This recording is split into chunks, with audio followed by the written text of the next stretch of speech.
So now I have the pleasure to introduce David Kirkman Collins for the session titled End the Culture Fit Wars, Training to Improve Candidate Experience and Reduce Bias in Interviews. For additional information on David, you can check out the app. For now, please join me in welcoming David Kirkman Collins. Thanks everyone for being here. I got the coveted 4 p.m. slot.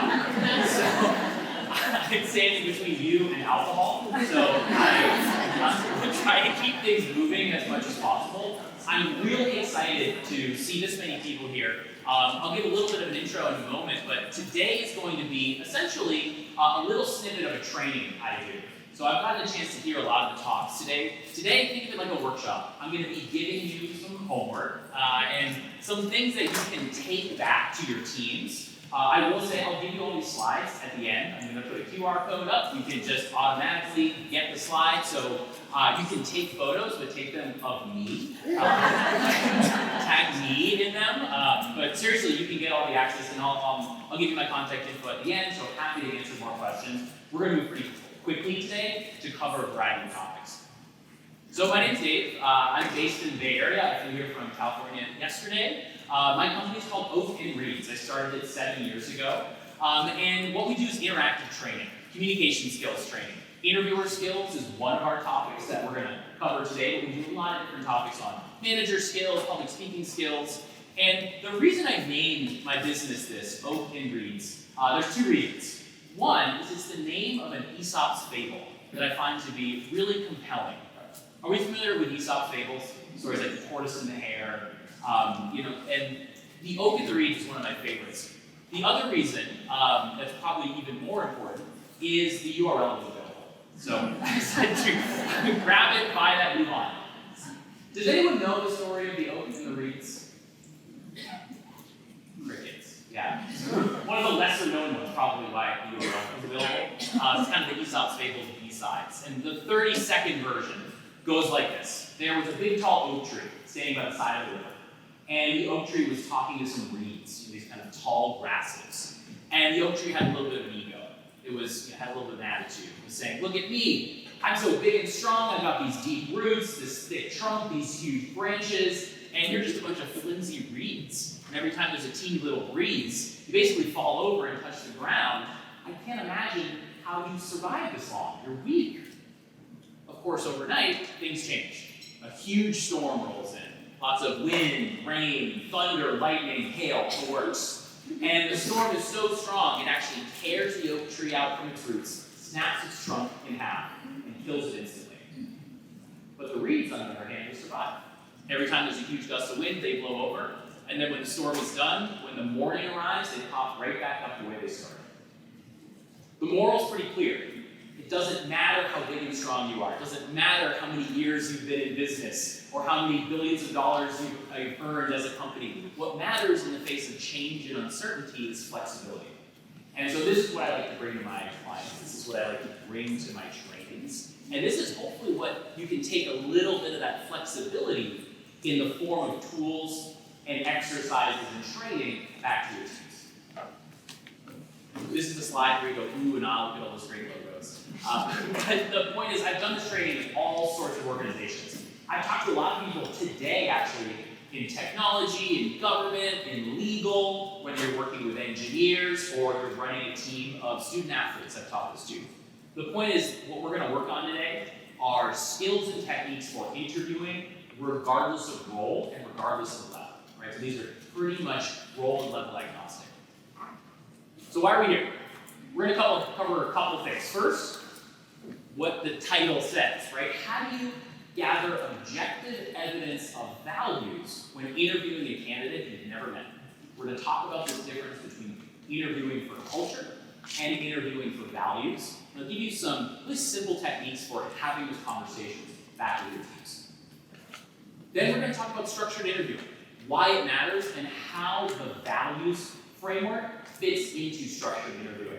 And I'm going to give you a metaphor that hopefully helps you make the case for why you may need to bring some more structure back to your teams when we talk about that. We're going to talk about unconscious bias. I'm really just going to focus on how it shows up in interviewing. how some of these techniques for looking at values can help mitigate some of it. There were some fantastic talks today specifically on unconscious bias, so we're going to hit on this in a short section. And then talking about inclusive candidate experience. What does it look like, and how can you start to develop that almost as a closing tool and as a way to help build your employer brand? Big picture. Accurate and objective evidence of skills and values. That's really what we're focusing on. Ways you can train your teams of interviewers and hiring managers how to be a little bit more objective when we're interviewing for values. Okay, how does this agenda sound? Pretty good? Okay, fine. If you're not into it, I don't know what to tell you. Because what we're going to talk about for the next, 53 minutes. So it's okay if you leave. I will not be offended. All right, so let's jump in. I always like to start with this case study. Maybe some of you who are working in talent are familiar with the Virgin Media case study. The long and short of it is Virgin Media, which is essentially a cable and internet provider in the UK, had a really smart head of talent. And he came in and realized that they weren't doing a very good job with their interviews. And like most companies, they would do an end of interview process survey, both accepted candidates and rejected candidates. And what was interesting is they're a consumer-facing company, and they found that 18% of the candidates they brought on site were actual paying customers of Virgin Media. So similar to like Comcast or Verizon combined here in the States. The problem was they were really mucking things up with these customers. Their NPS was abysmal. And the NPS was so bad that 6% of those people interviewed, qualified candidates who they brought on site, said that the experience was so bad they would cancel their service with Virgin Media because of their interview experience. And a little back of the envelope math led to this was costing the company about $5 million a year, pounds, I converted to dollars. And that was about as much as their recruiting budget. So this was a case study that their head of talent brought to leadership to justify the spend on training, on employer branding, because this stuff costs dollars. When you really mess this up, when you mess up the interview experience, not only do you not hire quality candidates, you lose customers. Because people talk, right? Glassdoor exists. People talk at conferences like this. So I start with this every time because this is the case study you can bring to justify this work, to revamp your interview process. So let's start, right? Our first topic today, identifying company values. And I always like to ask this question to start off. What is the difference between looking for culture, looking for culture fit, and looking for values fit? I'm curious. I'd love to get some hands. Does anyone have a shot at this? What's the difference between these two things? Yeah, heard of it. I think culture is maybe who we think we are versus values, which actually who we are as a company and qualify to define that. I like that. So just if you didn't hear, culture is who we think we are versus values is who we are or what we hope to be. Yeah, I like that. I like that as a definition. And I'll go over there. Well, your values could be your guideposts, and the culture is more how you go about navigating. I like that. Values are guideposts. Culture is kind of the daily how we navigate that. Yeah, I see a hand there. I would say culture is proper behavior, very different, so very similar to yourself, or Yeah, so culture, hiring for self, or hiring for same, values is where you want to go. Yeah, I think these are all fantastic answers. I'll give my own definition. Culture fit is very similar to what you just said. Culture fit, if you're looking for culture fit, you're looking for who's already there. You're looking for same, as you mentioned, right? People who share similar beliefs, have similar backgrounds. You're hiring for the people who are already existing at your company. The challenge with that is that different people, different teams will have wildly different definitions or descriptions of what the culture is today. And that's fine, right? You should have different people with different perspectives describing the culture in different ways. But that makes it really hard to articulate what are we looking for? What are we looking for in someone who fits our culture, right? The culture that someone who is a single dad describing why your organization is great in terms of your parental benefits, they may describe your culture through that lens. Versus a new hire who loves the fact that there's so many ways that you can connect outside of work with other new hires. That's culture as well. But those are two wildly different things to look for in a candidate. And I use this image as a way to illustrate the difference. So let me talk about values fit. Values fit is looking for people who work and act in alignment with your values. The way they do that and the evidence they give for that may surprise you, but you can look for certain behaviors, you can look for certain consistent things if you consistently define what your values look like in an interview. What constitutes evidence? So, for instance, this photo. And I'm going to get to how you do this in a moment. This photo, we could say in this group of 4 people, a culture fit is you wear pink tights and white sneakers. Right? We look around, that's what we're wearing. Person wearing those black sneakers, not a culture fit. Versus values, what are we looking for in terms of behaviors? We want people who like to go outside and exercise. Okay? You can wear white sneakers and pink tights, you can wear black sneakers, but all together we can do the same behavior. You can go outside and walk. However you show up, however you want to be able to do that, it's going to fit in with our value of outdoor exercise, for example. I see a question back there, yeah? So I'd like culture shifts a little bit in terms of like the word fit. Can you talk about fit versus add? Yeah, great question. The question is the difference between culture fit versus culture add. I don't mind culture add as a phrase. I would say you get culture add by being consistent in values. And I'm going to talk about that in a moment. So you should have someone who comes in and changes the culture, but they work in alignment with these agreed upon behaviors we define. That's great. Yeah. So let's get into the details. What do you do? Talk about what's the difference, and why does it matter? When you hire for values, you can be consistent, you can be more objective, and you can look for evidence in interviews. We'll talk about the bias implications as well a little bit later. A little bit of side tangent. So this is David Lee Roth. Are there any Van Halen fans out there? Okay, great. There's an interesting story about Van Halen from back from the 80s. And I believe it, I'm going to get to how this relates to values in a moment, so bear with me. So Van Halen, for those of you who don't know, huge arena rock band back in the 80s, 90s. They filled up stadiums, had massive shows, were well regarded as massive party animals, just wild dudes. And there was a story that went around about Van Halen that not only were they crazy party animals, they did these massive, amazing shows, but they would, go to hotel rooms, trashy hotel rooms, and they also had this really outrageous contract rider. And the contract rider is basically what has to be backstage for the band in the green room. Snacks, booze, drinks, all that kind of stuff. And there's a story that these guys are so ridiculous that in their rider on page 40, they have listed that they have to have M&Ms, but there can be no brown M&Ms in the bowl of M&Ms backstage.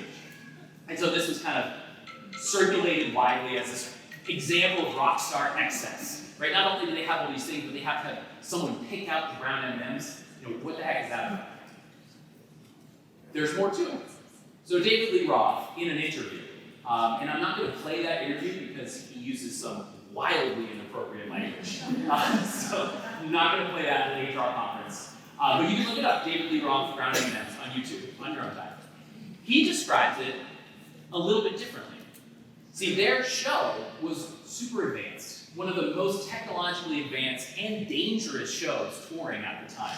They used these massive lighting arrays, had tons of electrical requirements. They would go into these older arenas, and they wouldn't always have all of their back of house in order, essentially.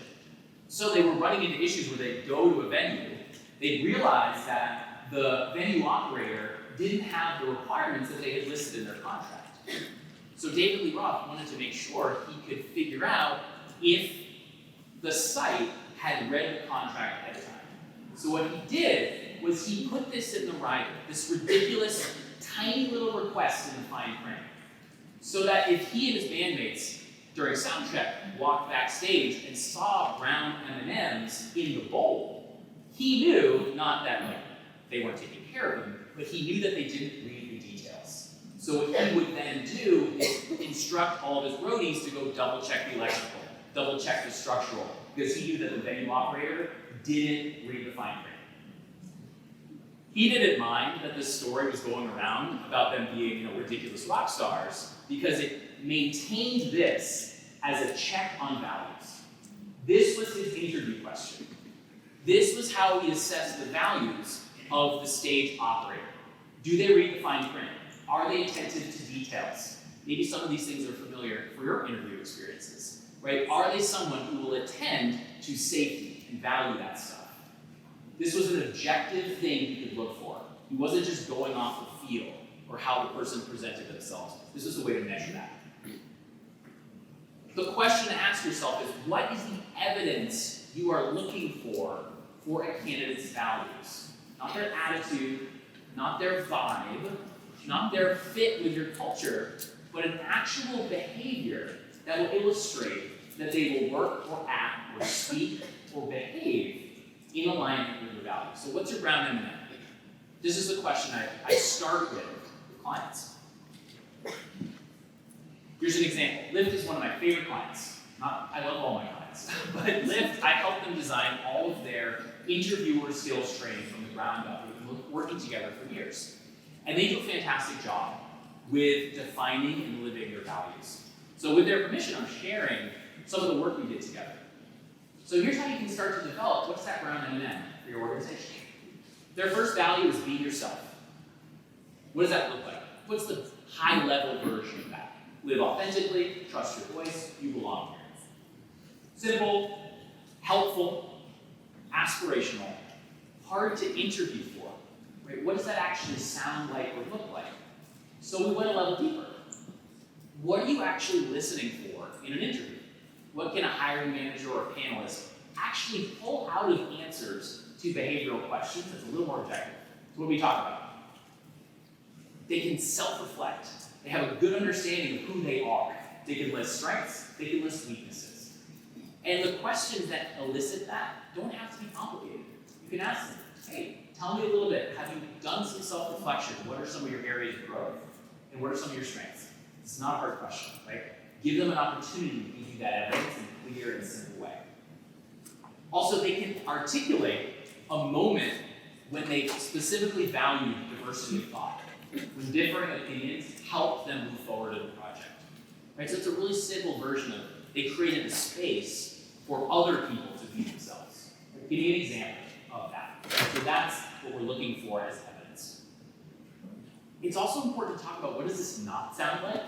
Because sometimes that's the more important evidence to pull out in an interview. Right? They gave me evidence that says they are not in alignment with this be yourself value. You ask them the question, tell me some of your areas of growth, and they go, I got none. I am good to go. Right? That is a terrible answer to that question. But you gave them a chance to prove to you, through their words, not your assessment, that they don't get it. They're not getting it.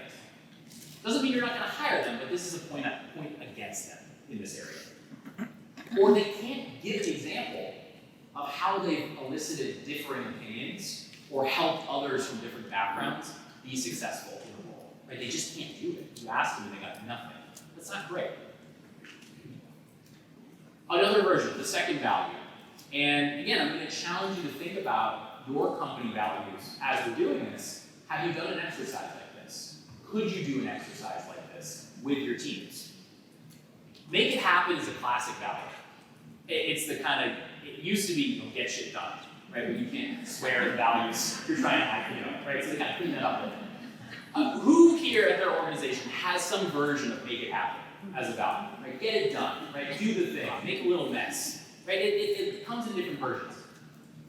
At Lyft, there are three elements: ownership, impact, and thinking a little differently, right? Don't just settle for this is how we've always done it.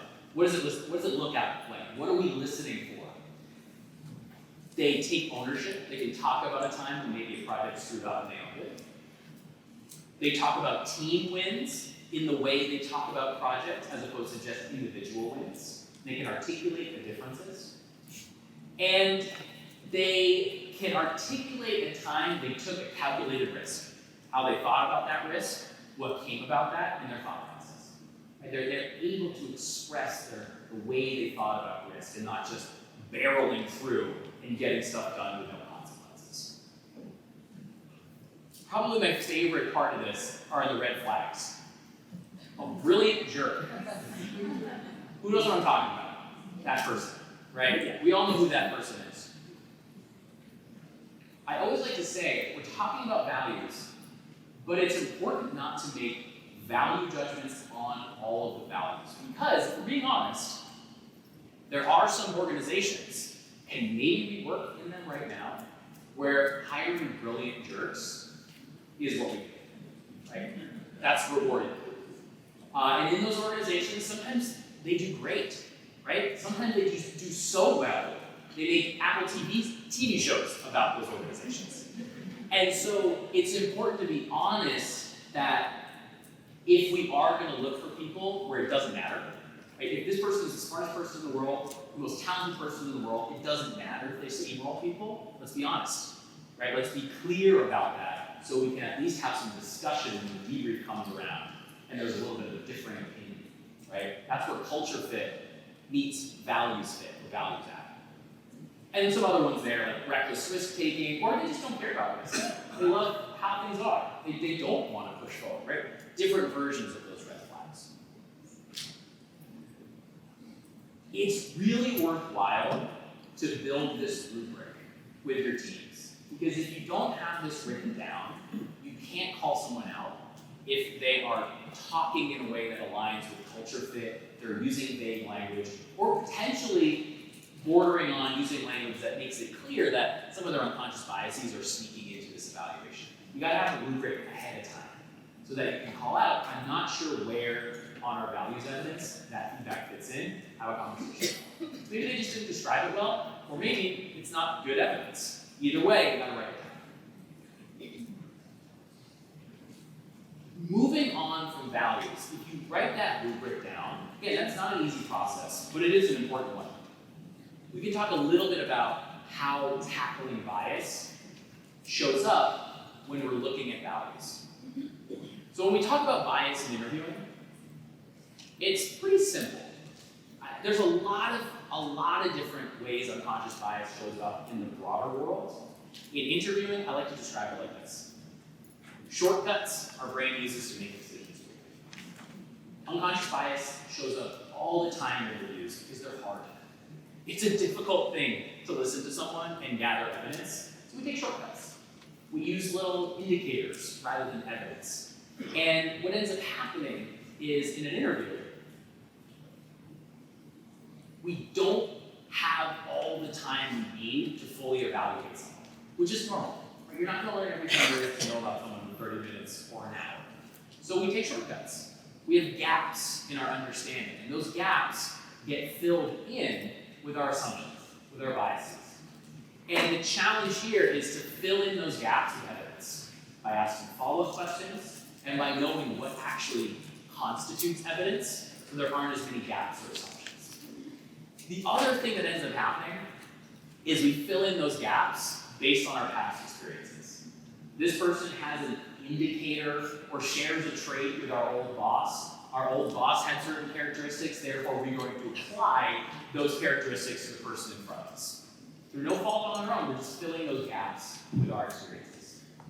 And there are a couple ways to fight this interview. One, you've got to train people on unconscious bias. You have to give people the time and space to do the work on themselves. That's not what this talk is about. You also need to figure out how you can identify it when it shows up in evidence, in the written evidence, in their scorecards. A couple of ways that it shows up in scorecards. First one, confirmation bias. Looking for what we expect to see. I see Google on a resume. Therefore, in the interview, I have a certain understanding of what an engineer from Google behaves like, talks like, thinks like. I'm going to capture the evidence that confirms what I already think, and maybe let go or let by or miss some of the evidence that's a little bit countervailing to my preconceived notion of what a Google engineer is. Gather more, you miss some other ones. Similarity bias. This comes up, I think, a lot, especially virtually, where similarity bias or affinity bias, a lot of times this comes up where you're looking at someone's Zoom background, where you're seeing into their life, and you see a Niners hat. I'm from the Bay Area, so I have a lot of Niners hats and a lot of backgrounds. You see a Niners hat and you go, oh man, did you watch the Niners game? Or how'd you feel about such and such a free agency move? All of a sudden you're connecting on this, and the rest of the interview, it's like lenses being placed in front of your eyes. You're seeing them through rose-colored glasses because you are a Niners fan. Or the opposite, maybe you're a Raiders fan, and you're just looking for ways to nitpick everything about them. So there's a lot of evidence out there. The similarity bias or affinity bias can come from the resume. This is a classic example of shared alumni status, right? From the same school, or from the same town, or same region, or same anything. You end up biasing yourself in favor of that person. Groupthink is critical. And the big thing with groupthink is not sharing how your interview went before other people have had a chance to interview that person.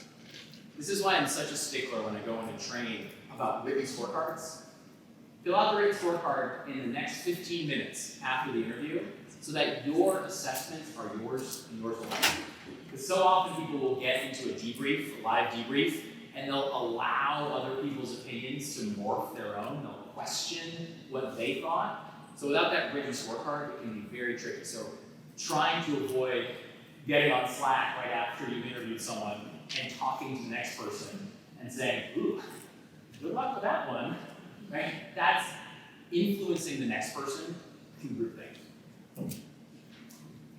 And stereotyping, right? Stereotyping, generalizations, exaggerations, and I think with stereotyping, one of the most important things to remember is that the candidate's ability to interview is never going to be on the job description. Being excellent, cool, calm, and collected in an interview is never what's going on one of those bullet points when you post it online. So often, a stereotype is, oh, they were a little quiet in the interview. They weren't super engaging. They seemed a little nervous in the interview. I think they might struggle in our high-pressure environment. And I go, they were nervous in an interview. Weird. Such a weird behavior, right? They were nervous in this high-stakes 30-minute meeting with a stranger. And there are some big stereotypes that I think we're generally familiar about, but it's the micro ones, I think, that really are tricky in interviews. Like they were quiet, or their vibe was a little bit off. I don't think they'll deal well with our director, who's really loud. And again, the problem here is there's no evidence for that. You are stereotyping based on the way they showed up in a 30-minute Zoom meeting and trying to extrapolate that to a completely different scenario. That's a stereotype. That quiet people can't deal well in an aggressive, conflict-forward culture. Like, that person may be slicing and dicing people behind the scenes to no avail, right? You don't know, right? They may be a killer. And so the thing is, and that may be good, right? You may want that person, right? If they're in a certain role there. Don't extrapolate in that sense. What did they do in the interview that gave you that evidence? If not, your vibe, their energy, leave it aside. Couple things here. This is always where I get into arguments. And I get into arguments with people. Behaviors you can train and encourage people to do during the interview to reduce the likelihood that bias sneaks in. Again, you can't eliminate unconscious bias. All you can do is try to take big chunks out of how it affects your assessment and being aware of them. But there are some behaviors and actions you can train people and ask people and really require people to add a little structure and reduce the risk. First one's simple. Check in with them. Check in with the candidate at the beginning of the interview. Hey, I know you're on the end of a back-to-back-to-back. Do you need 5 minutes to reset? Do you need some water? If they're on site, can I get you some coffee? Do you want 5 minutes to kind of just relax for a minute?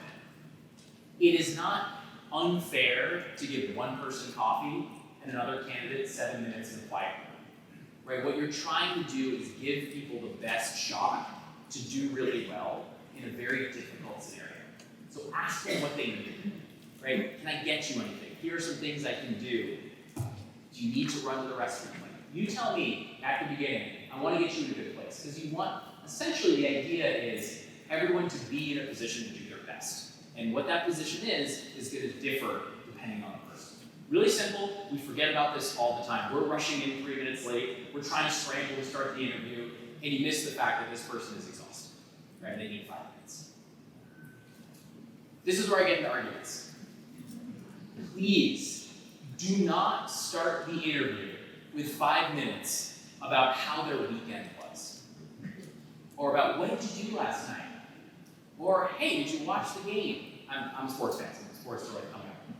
What happens when you ask someone, hey, so what did you get up to during the weekend? What happens there? You say again, you're spot on. You start opening up doors that you don't need to. Yeah. You start opening up, I love that. You start opening up doors you don't need to. It's a great way to put it. Here's what happens, right? It's totally innocuous. And when we have the mindset of looking for culture fit, we have that mindset of looking for same. So if we open up the door to, hey, what'd you do over the weekend? Oh, I went to this concert. Oh my gosh, I was at that concert too. Where did you sit? Oh, I loved it when they played blah, blah, blah. Right? All of a sudden, we've developed this connection, which isn't bad in and of itself, but you've opened the door to affinity bias. And the rest of your interview is colored by that lens of this person likes the same music as me. What else do they like that I like? Well, I like this person. This is great. I'm loving this connection. Or the opposite happens. Oh, what did you do last weekend? Oh, I watched the Michigan game. Ooh, I'm an Ohio State fan. This person must be a monster. Like, both Michigan and Ohio State are terrible. I'm a Northwestern fan. But the point is, your body just does that. It does it naturally. That's the unconscious part. So if you give opportunities for your unconscious bias to put lenses in front of you during the during the interview, you are opening up the door for more bias. The flip side, someone always raises their